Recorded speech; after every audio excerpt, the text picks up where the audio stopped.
Did you put it on timer? No, it's just on. Okay. You can cut off a couple seconds. So we're good to start. Yeah. Hi, I'm Aaron. I'm Danny. This is Kirk Hammerin, Gabagool Jail.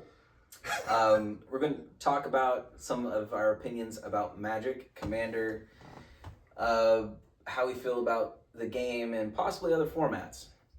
Yeah. So let's start with our experience with the game Magic.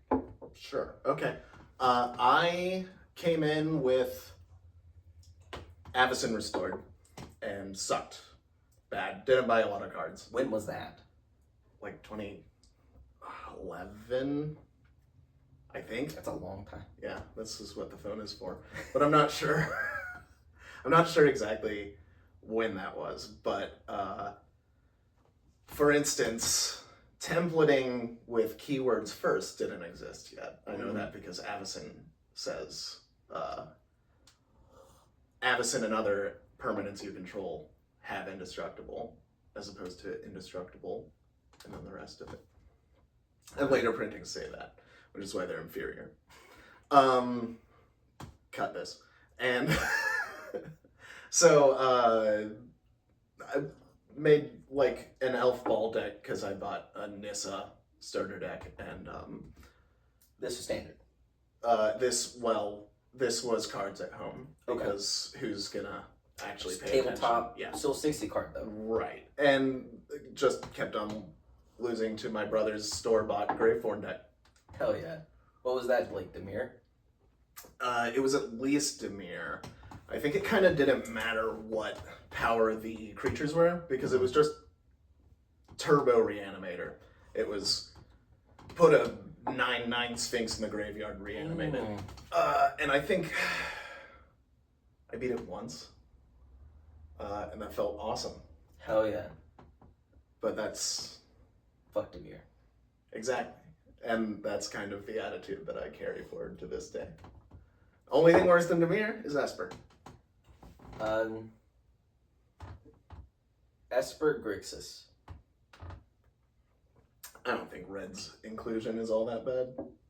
Say that to Roxanne. Yeah, but that's largely Demir's fault. Yeah. You're right. No, you're right. Esper, now especially post-Oxide, Esper is probably my intuition. Never been wrong. Well, probably going to get into this later. But like my intuition is that Esper control, after like meta evens out, the core of Esper control I think is going to be the strongest thing that you could do. Because decks are so much slower. Most decks will be slower. Yeah, so you have more time to get stacks out. That makes sense. Okay, and so What kind of decks do you like to play, and when did you start? My first exposure to Magic was around the original Kamigawa set. During that time, like a bunch of millennials, I was into Yu-Gi-Oh! And I hustled Yu-Gi-Oh! I love that stuff. Yeah. And like even back, like riding the school bus in kindergarten when Pokemon cards came out, like you knew about, at least where I was, like we knew about Magic, and we knew like, oh, that's like the real big boy card game. Yeah. And so like from time to time I would see like Magic stuff, and whenever the Kamigawa set came out, some person in my neighborhood, a little boy, had just random like comments and trash, and like we did 60 card, our best attempt, and played, and much simpler times, and you know that was cool, but I didn't touch Magic again until I was in the Navy. Like everybody in the Navy plays Magic or D&D or something. Sure. And originally my one of my best friends from boot camp wanted to teach me Commander with his husband, and I told him like, nah, I want to play the most competitive thing possible. And he's like, oh, then you probably want to play Standard. Foreshadowing. And so I tried to get into Standard then, but that was during Kaladesh with the introduction of energy and vehicles. Oof. And so I could not understand anything. And I tapped out. It's like I would love to, but like this shit makes no sense to me. Isn't that funny that there's a complicated uh, mechanics by today's standards, or those aren't? Yeah, no. Today, it's easy. At the time, it's like, what is this? Like I just want to attack. I couldn't understand, like, specifically energy, this resource that you accumulate that could not be interacted with by the opponent. Yeah. Like, it made no sense to me. But after that, I tapped out. And then whenever I was on my ship, a guy, like, everybody played Commander at that point. This was like 2018, 2019. And so this was like going into War of the Spark. Mm-hmm. And people on my ship in my department wanted to play Commander, and I decided, all right, tap me in, like, brew me up something, I'll play it. And what the guy built for me was the Anya Madness deck. Nice. And because I told him, like, I just want the most aggressive color combination possible. Okay. And he gave me Rakdos. Yeah, I can see how you and loved it. From that. And then, like, after starting to learn Magic, started playing Arena, and, like, especially, like, before 2021, like, I would grind the seasons in Arena and, like, reach, like, Mythic. So either, I like, think like Diamond or Mythic. 2021 might be when I got back in. I think 2021 was Adventures in the Forgotten Realms, which is when my brother... Yeah, that's when I stopped right after that. Yeah. So my brother got all the Forgotten Realms precons, and then said, Danny, get into Magic. And I said, if I get into Magic, I'm gonna run... Yeah, nice. I'm gonna get addicted to buying cards. And he was like, do it anyway, just buy one deck. And so I did just buy one deck at the time. Cool. So, now, here we are in year 2024 of our Lord, Steve. What is your preferred way of playing Magic? Oh, my favorite is pre-releases. True. I just really like everybody's more or less on the same level. I like, well, you can open better cards, obviously. Way more variants. But yeah, everyone's running different colors because it just depends on what you got. I should get more into draft. I bet I would like draft a lot. I hate draft. You have more control over what colors you're picking. But pre-release is my favorite, followed by Commander. Okay. And then on Arena, I only play Standard. Yeah. Yeah. For me, for the last in paper, I have only played Commander since 2019. Okay, yeah. Paper Magic, only played Commander. And then on and off again with Arena for Standard or Historic, and just started playing Arena again for Standard, foreshadowing. With that said, what is your personal, and this is the touchy topic, what is your personal approach to Commander? So, let's see. I mean, obviously it starts with just see a cool commander. It starts with one thing. You don't know why. But you really, really want to build Jeskai. It was pretty lazy of me to just say really 3 times. But, really? Yeah. Yeah, you see something like Urza is just super cool. He flips into the biggest planeswalker ever once he put his pants on. And that's such a cool idea for a deck. And you go from there. Then Urza was kind of a challenge because Azorius has less fun jank than anything with red in it. And So my approach is try to find a weird combo that lets me put as many permanents out as I want. That's sort of the through line. Love tokens. So within the now defunct Rule Zero style conversation about power levels, where would you say that you liked to have been with your builds? 6. 6? Because if everything's a 7, I'm just under what everybody's doing. Yeah. I personally think, and we've had this discussion before, I think you have a really good intuition for brewing such that like your jank I think is always just like a little bit higher grade than normal jank. My personal opinion, I think your decks, while not like complete high power, like would, if you did not restrict yourself, you know, easily your brewing would lead toward high power. Oh, maybe. The thing is, though, I could never get myself to stop playing like some weird 7-mana artifact that completely changes what this other card does. Yeah. Anywho, so you come from Commander, since both of us, like most people, play mostly just Commander and paper at our LGSs. You come from the casual side. I, like everybody else, I started on the casual side.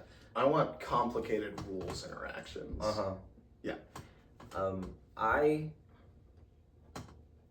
come from competitive games. You know, so like I love fighting games. I play Street Fighter. I really like Soul Calibur. I love, like, my real competitive game for a long time was Pokemon. Played Swagon and VGC, which are just words to people who don't know the video games. But I like the feeling of competition, and I did like, and I played MOBAs like Dota 2, like love that. Terrible for you. I'll never pick up a MOBA. It is, well, the heydays passed. Yeah. Now it's like way too late to get into them. Yeah. The structural components of them are too cumbersome. But so naturally, when I played Magic, like the thing I cared about was winning, and my restriction, very starting out, was like I just didn't want to touch white or blue, right? Sure. Because that is more reactive gameplay, and I like proactive. I like to be the aggressor.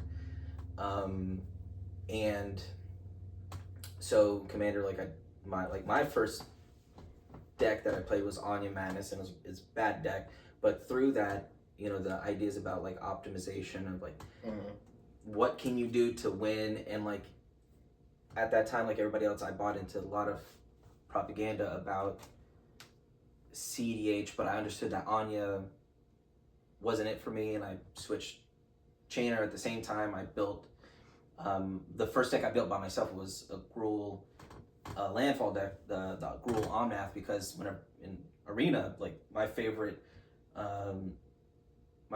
seasons were the ones with Ikoria with Gruul Scute Tape. You know, I reached like Mythic on that. Loved it. Scute Tape, where you have Scute Swarm and you just mutate onto it. Oh, Scute Tape. Yeah, okay. Yeah. I understand the portmanteau now.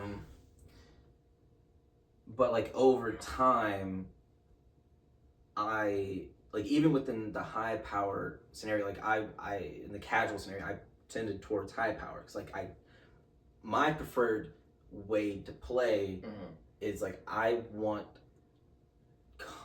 competition. I want people trying to win, and so like I could see that. I go that direction, because when we started playing together, you were still using Anya. Yeah. And then you started building Omnath, and I could see you not being able to stop just tooling. Oh, that's like 1 mana cheaper. Oh yeah, it's so much fun, and eventually, because I understood that with casual play groups, especially in our LGS, I was running to a head where like the decks I was wanting to play would be considered very salty. And I'm thinking specifically my Erebos deck. Erebos is probably my favorite deck that I've ever built. Yeah. It was mono black control. and it was just it was so abysmally painful for people to play against. But But like, you don't like reactive gameplay. it's so. I mean, it wasn't It's reactive control. because like I was playing like cool ass big demons. That make everything that make- sacrifice. Yes, like the I'm being unity and proactive, stuff. but in me being proactive, like you better have removal or counter me or like stop me.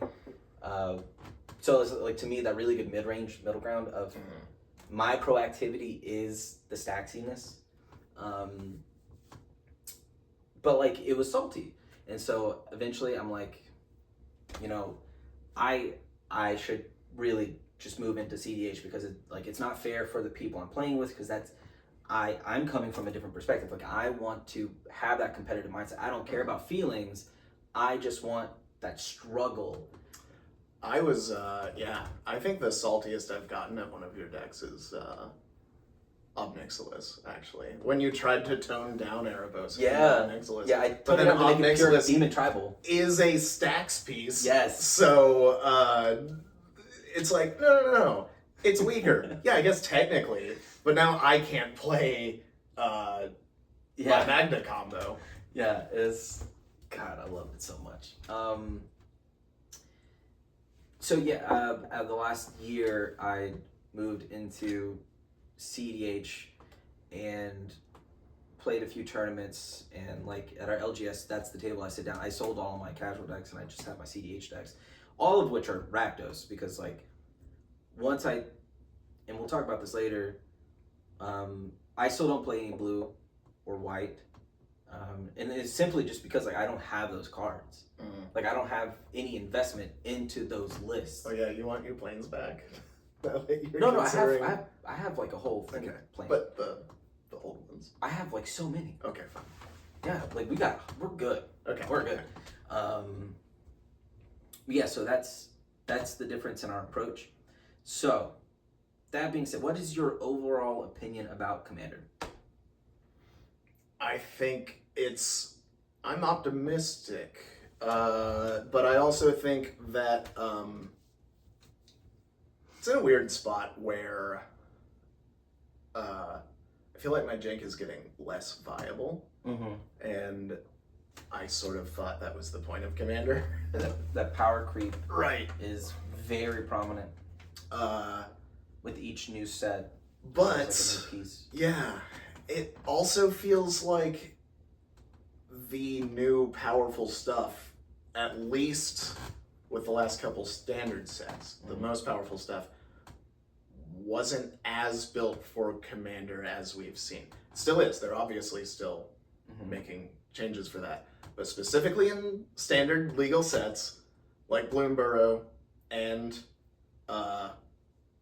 Duskborn, they've been making really powerful, generically powerful cards. Yeah. As opposed to put this in your Commander deck, obviously. An example would be the Beetlejuice guy, Altanet. Yeah. Can't play him in Commander, actually. You can only run one copy of Say Its Name. So, that's it's not just a Dragon's Approach situation where it says that you can have as many as you want. Yeah, it doesn't even say you can have up to 3, which would be a pointless line of text in Standard. It's a powerful card for Standard. Yeah. Well, it's more powerful in Limited. Anyway, that's sort of like as far as they took it.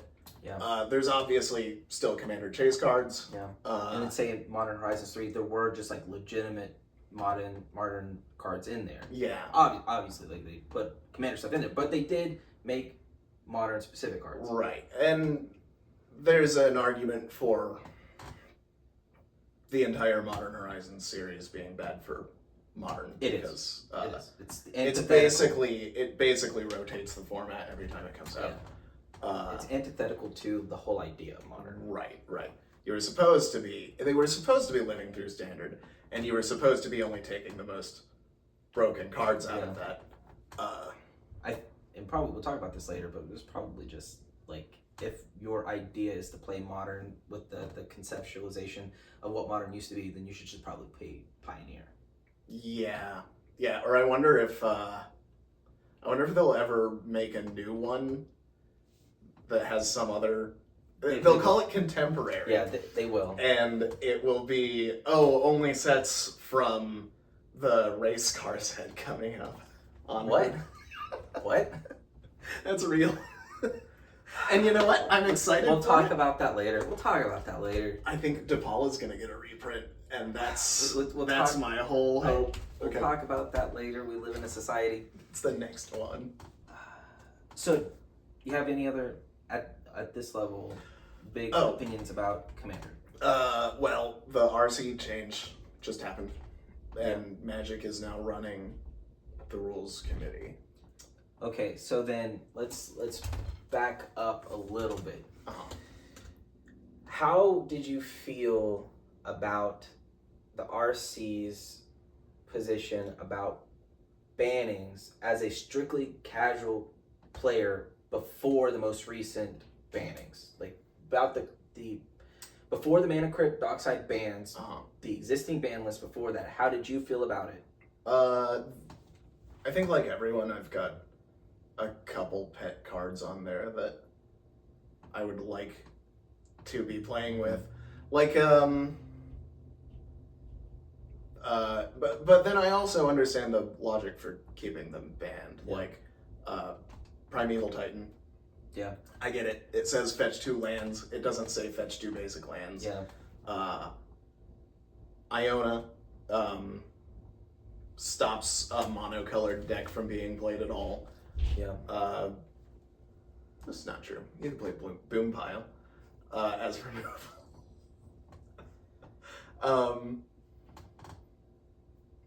But the problem with Iona is you can reanimate her and get her out early and then shut someone down like turn 2. Good. Yeah. Good. Serves them right, playing one color. Okay, that being said, how did you feel about the bans? And do you think they were impactful at all in the casual meta? Well, yeah. Okay, so first, how I feel about them is, as a casual player, mostly playing casual, I was happy with them, but I understand why, if you like bought a Mana Crypt yesterday on September 22nd, ooh, that would hurt.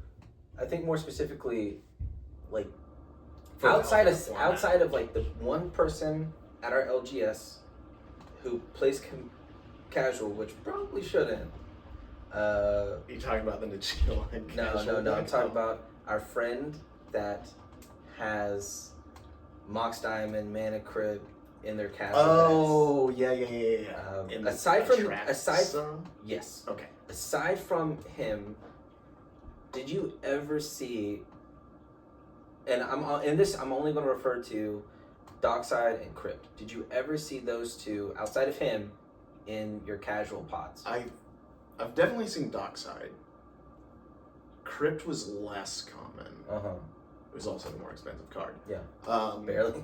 Yeah.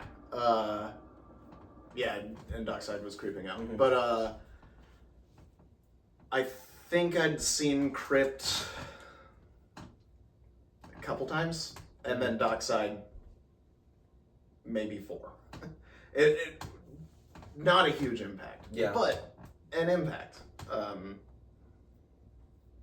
And also Dockside at a casual table That person isn't just as gets hated out of the guaranteed. game. Yeah, they've got a lot of mana to play with, but they're not as guaranteed to go off because Inherently, the casual decks lack consistency.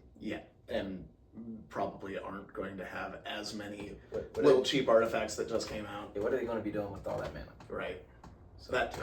maybe a Torment of Hellfire. Yep. Maybe. Yep. Which, like, God, that mana drain would be incredible. Oh yeah. Be Yeah. so good. Anywho, so overall, you were pretty good with those bannings. Well, as someone who didn't own a single one of those cards, Yeah. I was personally like, oh, okay. But I feel like that'll make people mad at me who did pay a lot of money for those cards, and I feel bad for them. I wouldn't. Ooh. I wouldn't, because like this is a game. The point is to play the game. Yeah. Like you should not be using the game pieces as investment. If you want, that's true. But want, they probably spent $80 on a dockside to play the dockside. As a person who has paid that amount of money on game pieces, I'm doing it from the perspective like I'm trying to engage in that particular format in a way that I find enjoyable, and I'm not going to be selling my dockside. I'm not going to be selling. Right. Like, your dockside's real? Yeah. Okay. Yeah. The Commander 19 dockside. Yeah. I'm not selling. You didn't have it for very long before. I've had it for like a year and a half. Yeah. Yeah. I've gotten a lot of play out of it. Won some games with it. Some people have gotten 5 years out of there. Good for them. Docksides. But like, if they banned, say, like the fast mana, you know, I own a lot of the fast mana, like Mox Opal, Mox Amber, Chrome Mox.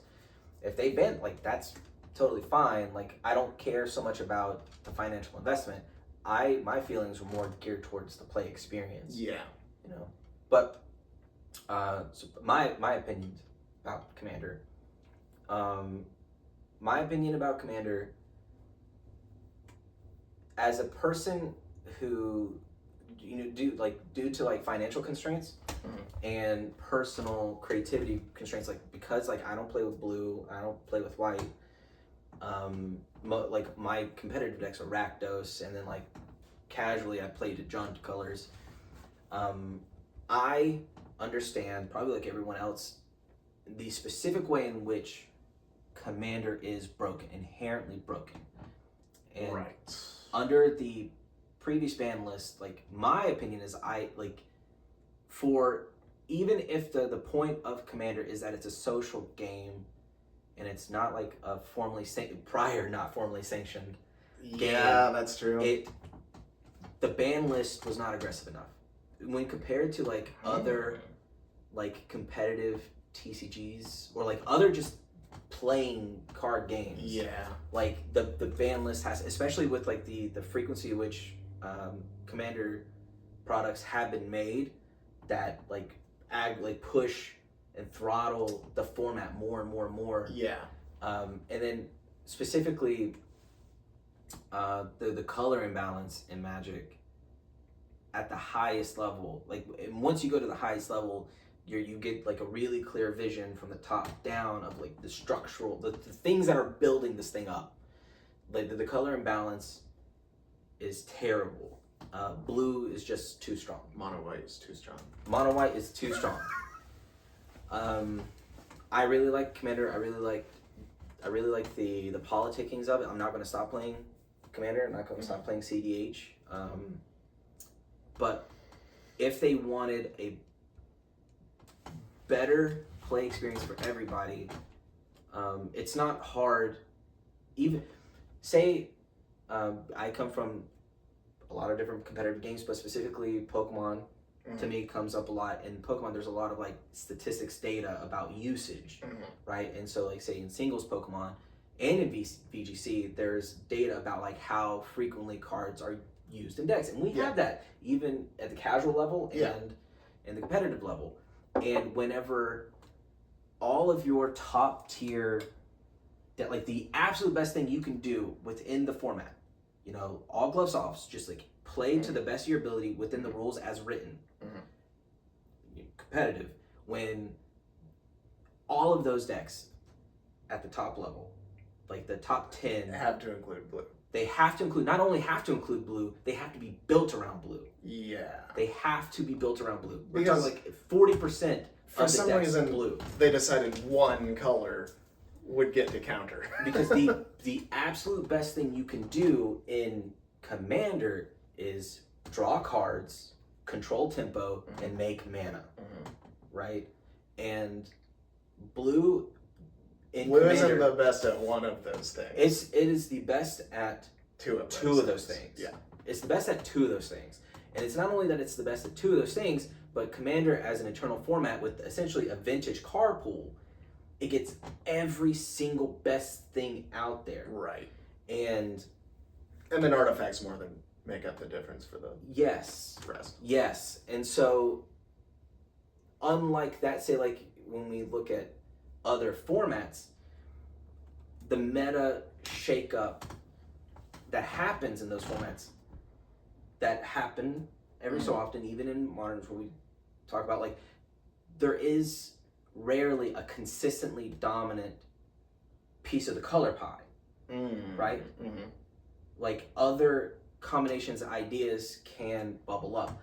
That doesn't happen in Commander. It cannot happen in Commander. Yeah. Because of the way the format, unless the ban list is more aggressive. And so that was my opinion. So that's, I think, the fundamental weakness of playing Commander at a super high level. Yeah.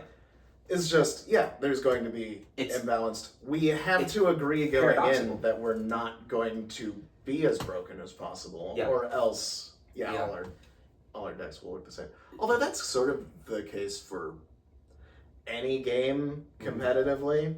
I had roommates who were into Super Smash Brothers in college. And ban wobbling. Sure. Yeah. Well, wobbling is hard to do, so it's fine to wobble.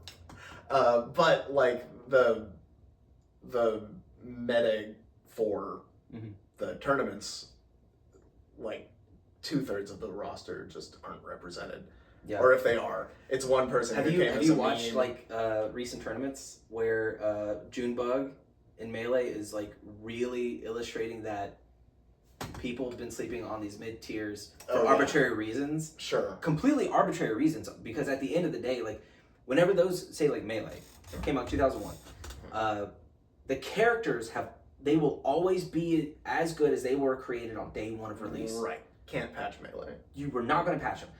Like those characters are always going to be good, and it's the players' mindsets and the restrictive view which constrict the what they perceive to be the viability. Yeah. All the characters are as good as they're ever going to be, and I think Junebug's rise, and now other people's rise on Donkey Kong, because now more and more people are seeing it, and they're abusing Donkey Kong. I've seen Donkey Kong. It's so good. I love like watching Melee again is fun, because like these people, they refuse to acknowledge the existence of like mid and low tier characters forever, and so like a lot of them just didn't know any counterplay, and so it's meta disruptive. Yeah. But even like as they are learning matchup thing to watch in any game is somebody taking an underestimated character. Yeah. Anyway, underdogging. We're not talking about Melee. Not talking about Melee. So my personal opinion on the bans that the RC made, I think as a person who relied on fast mana and Dockside, my main CDH deck had been Tevish and Rograk, doing turbo Adnos things. Think a Rog side plan, but without protection. Means subtitles. Yes.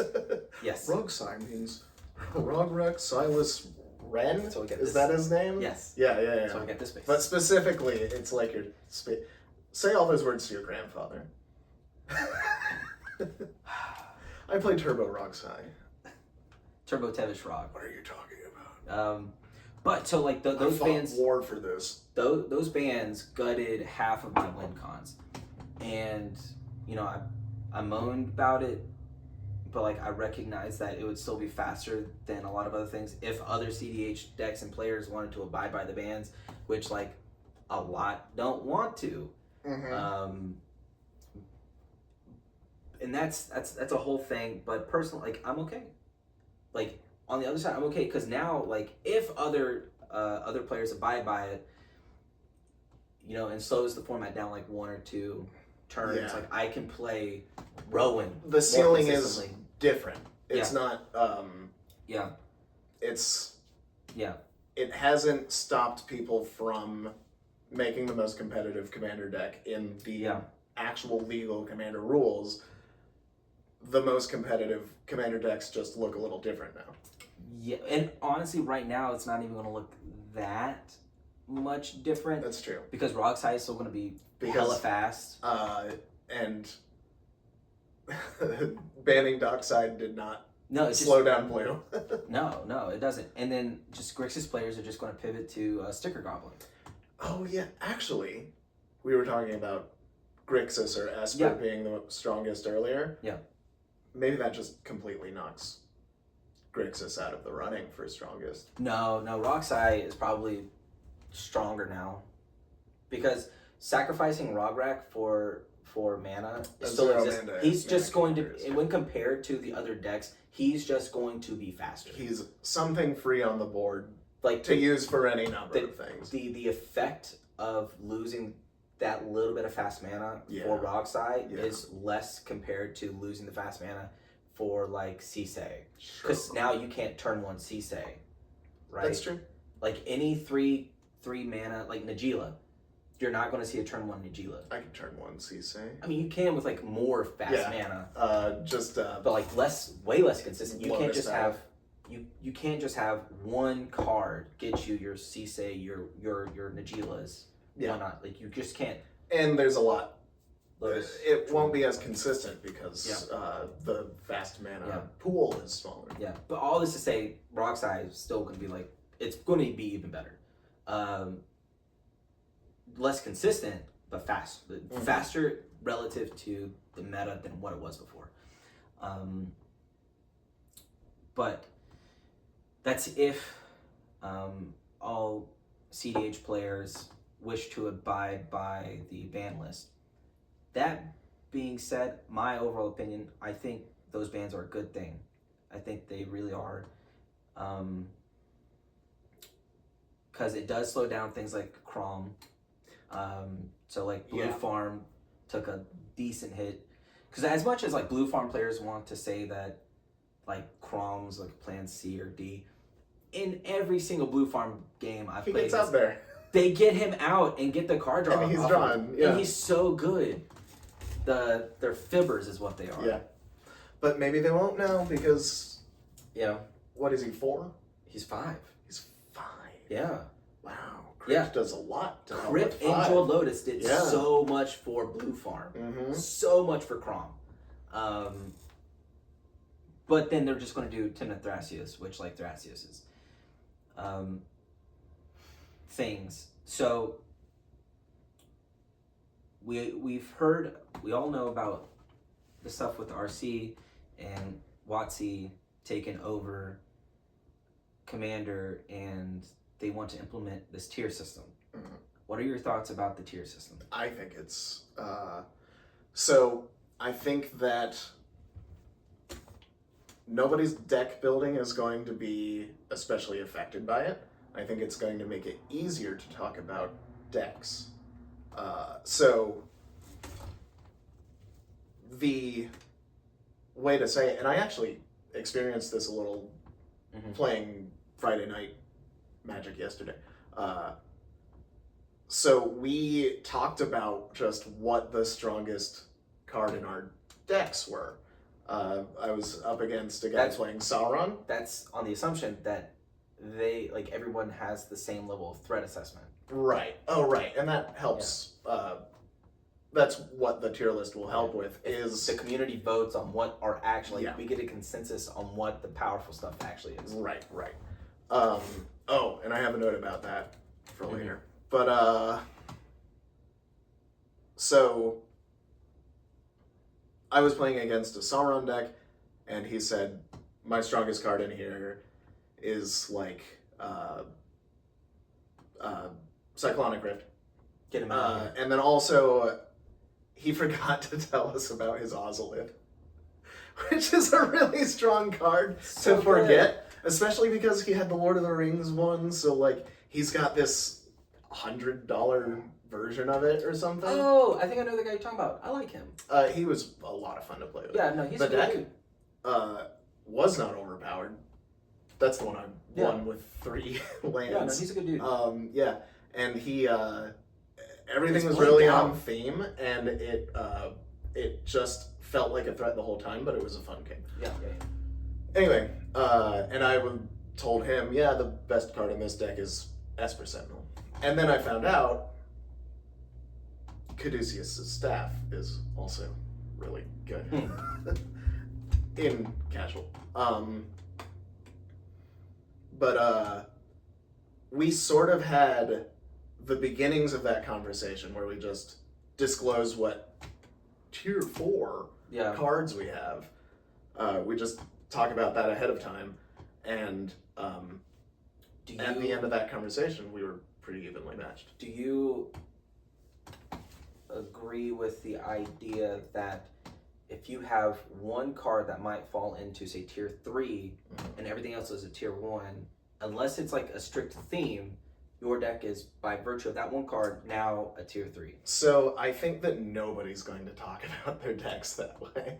I think they're going to tell you, this is my only tier 3 card in this deck, and the rest are a loose pile of cards. Karlach right now, my Karlach deck is best represented as loose pile of cards. I don't think there's a single tier 3 card in there. But we don't know what these tiers are going to look like. We don't see them yet. Karlach being Dami Mommy's tier 5. Yeah, that's true. Just by virtue of you could have hurt Karlach. Never. I'm going to get her heart fixed.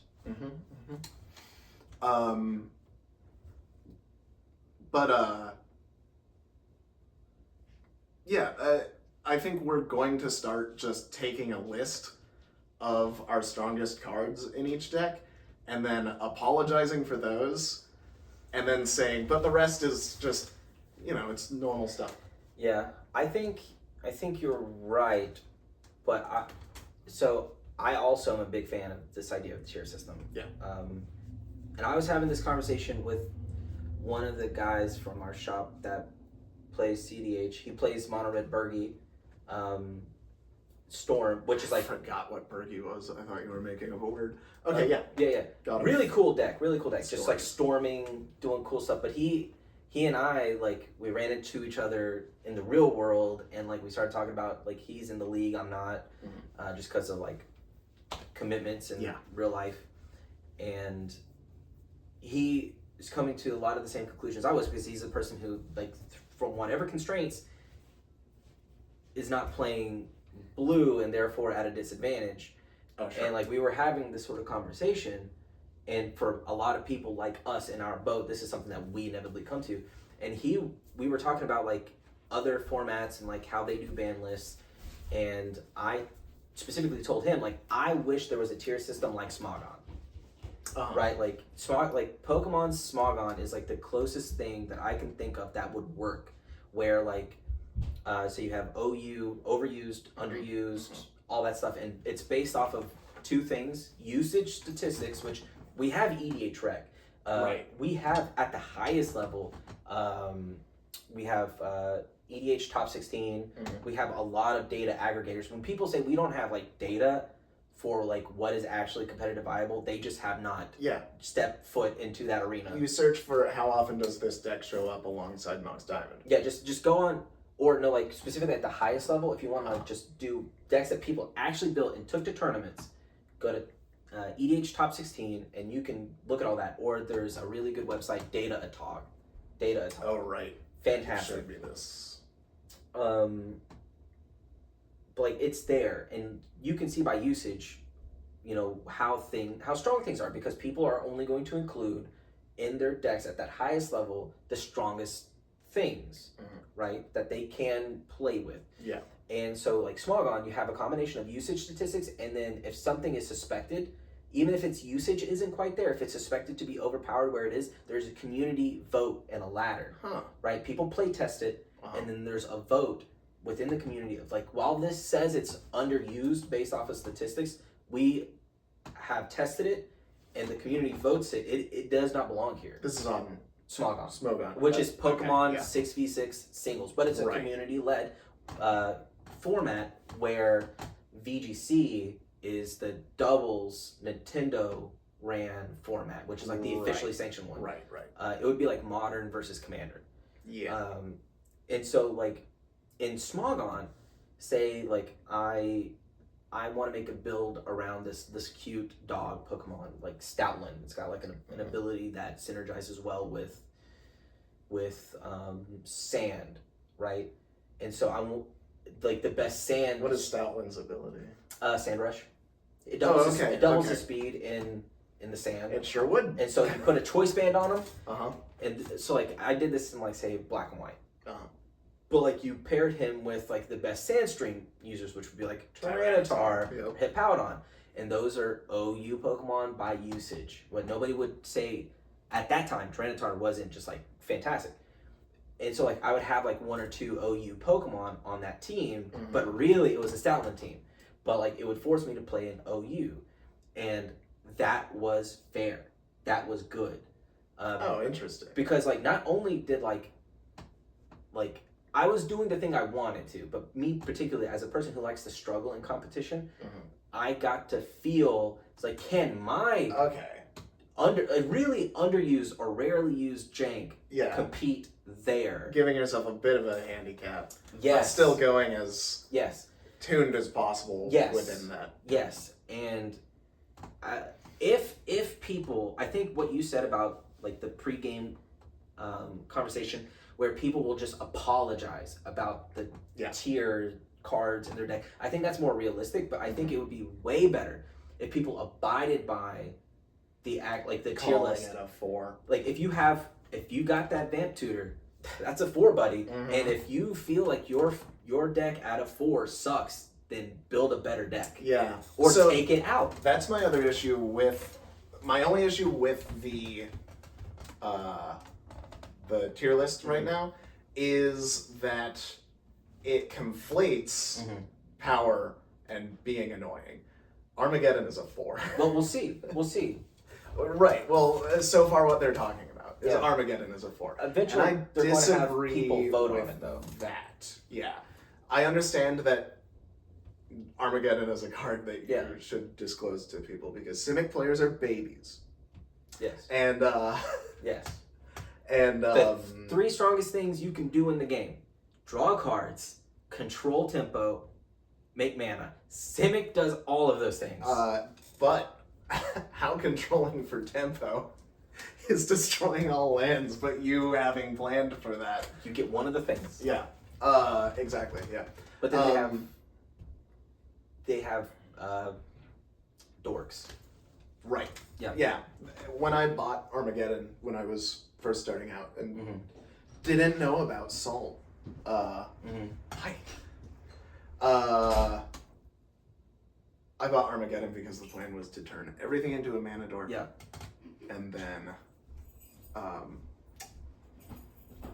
then blow up all the lands. Yeah. And I would stand alone on has any mana mountain.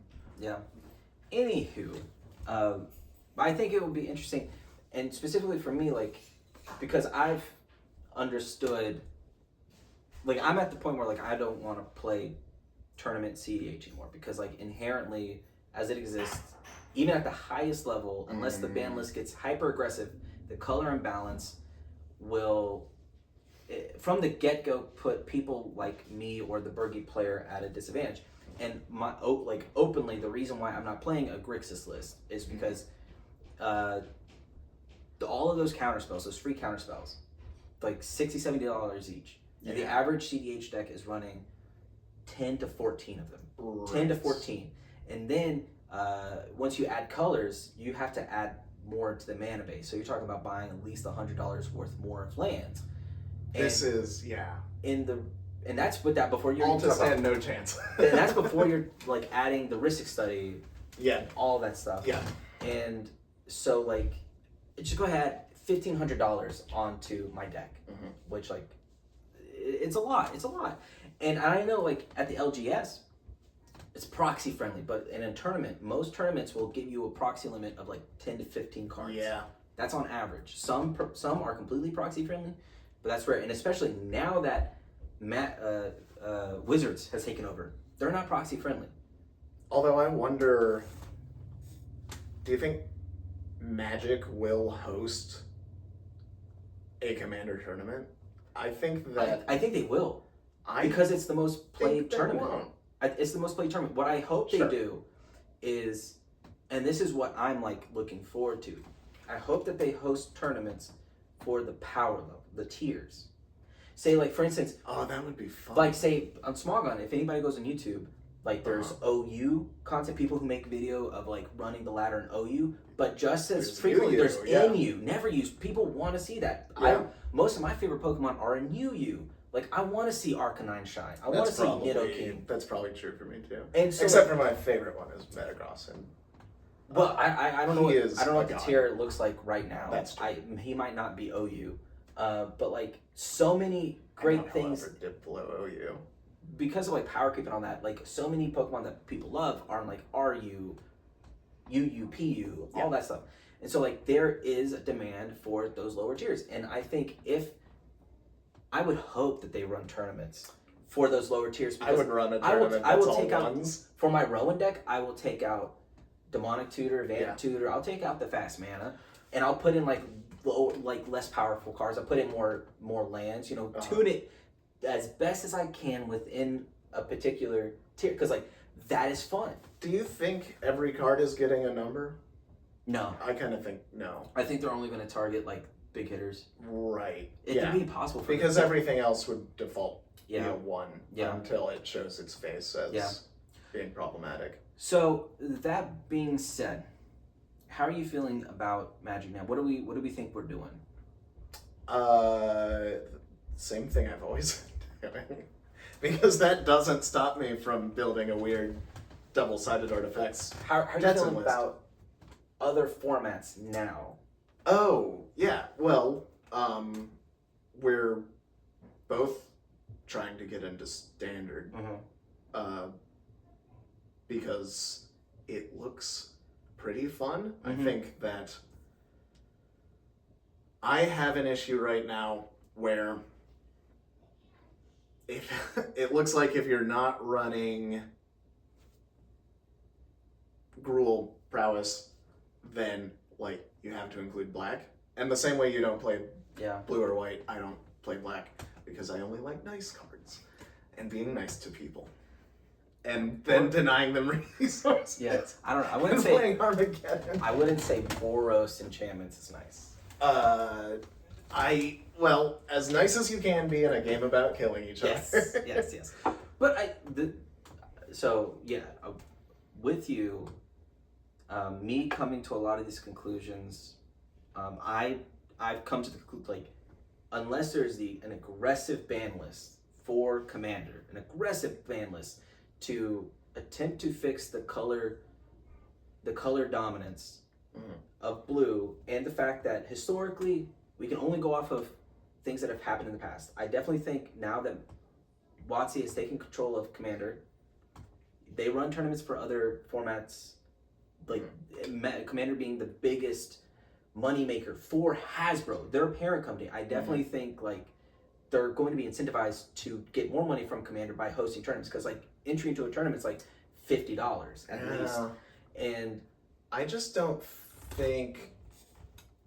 I think it would be a mistake to officially sanction a Commander tournament because then you would have to start treating it like a competitive tournament and start banning things that are actually that powerful. And this gets to my point. Like, if all that stuff happens, right? If all that happens, great, because then like you can fix the color imbalance. But outside of that, at the highest level, Commander, I don't think will ever really be the competitive outlet that we would wish it to be. However much like I want it to be, like we can approach it. I don't wish it to be. We can approach it, but like money is real. Money is real, and spending $5,000 on a Grixis list, that's huge. My Rakdos list costs, I think, without the proxies, like ballpark like 25. Right, and that's a lot of money. That's like years of investment. Yeah. Where I'm looking at other formats. Standard, ordered a deck, got back into it. My deck's going to be $200 for a competitively viable standard deck. That's nice. That's like even if a few of the cards rotate out next year, like that is so much easier. You can just build another one if this one isn't working out. For like a fraction of the price of trying to keep up in the competitive way of like this broken Commander format.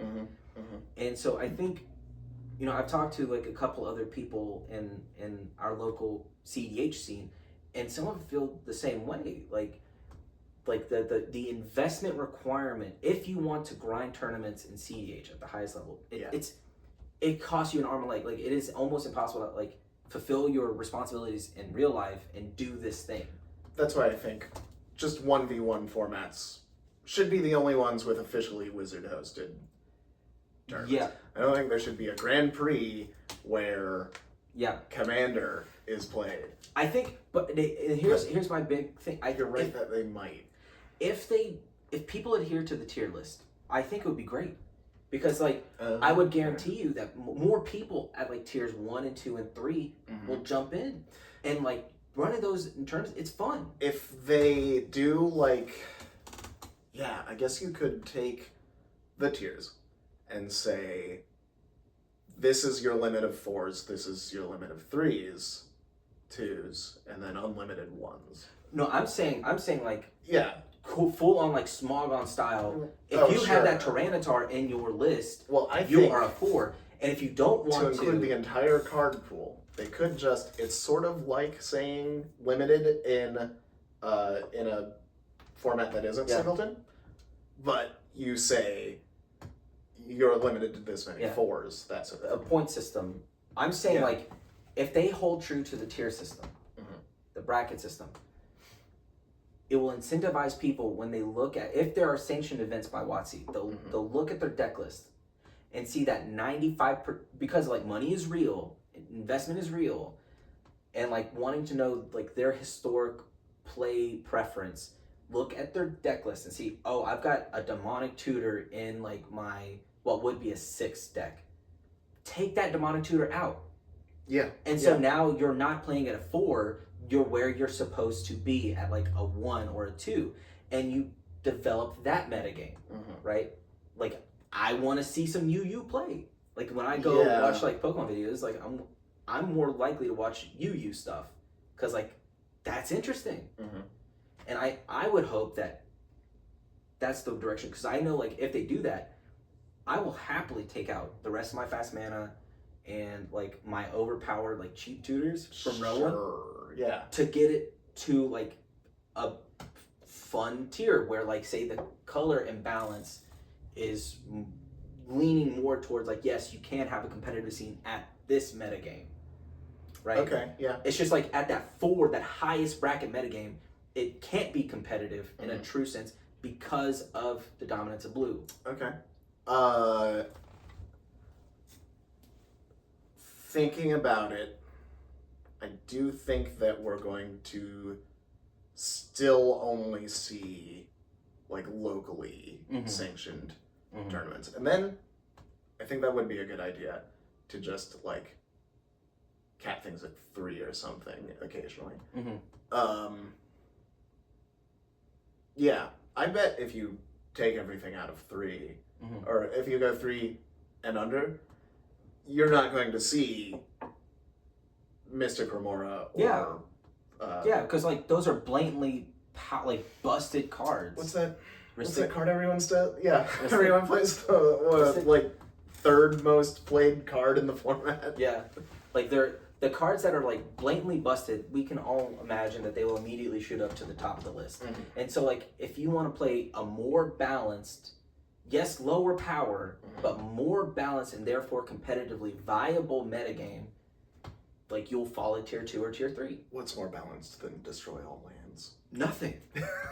But that brings us back to like standard. I'm so excited. Been playing again on Arena. I get to do my reanimator things. I love Duskmore. And half of my deck is in the mail, and I can't wait to start like playing that in paper. And trying to grind tournaments there and get my competitive itch scratched. I'm waiting on Foundations because that's going to so shape what decks look like for they say at least 5 years. They say it could go on. Yeah. I think actually it's going to be 5 years, and then they'll release Foundations 2, and there'll be overlap, but they'll change some 5 stuff. years is a long time. Yeah. And also that way they can sell you more packs. Yeah.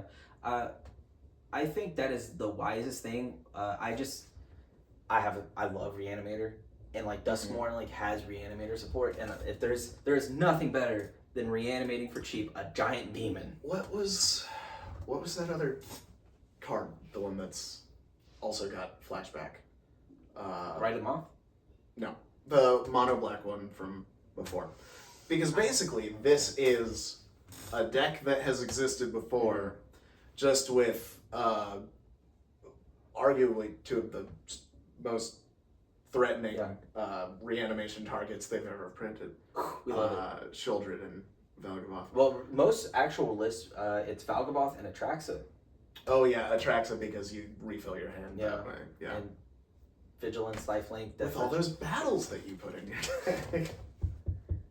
Is there a battle that reanimates? I don't know. When it probably. flips?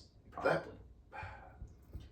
If they made a battle that was like 2 mana, 4 little battle points, that might be what they're called. Who knows the rules? I can't read. And it reanimates a creature when it flips. Do you think that would be playable? You'd have to get through Standard? to play it. I think it's easier to get through in Standard. The fundamental issue, I've said fundamental a lot. The fundamental issue with... The Foundations? Yeah, the foundational issue with battles is you're using an attack and taking all the risks that an attack holds, and you're not dealing any damage that wins you the game. I think battles are good. I lost a game today to a guy who put a battle on my side, and he removed my stuff and then hit the battle, and he got the thing, and he won. Yeah. You could always render inert your battle. Anywho, so I feel pretty good. We got a lot of our ideas and thoughts out about these topics. If anybody thought we'd pivot to Standard more. Oh, you want to talk more about Standard? It can be another. Okay. One of these. Yeah, this is probably going on fairly long. If anybody watches this and they have opinions they want to share, we'll read and respond to everything. Let us know. This has been the pilot talk of Kirk Hammerin. Kirk Hammerin, and then we can, if we change the name to something that isn't just blood porn. No, we stand by Miyazaki.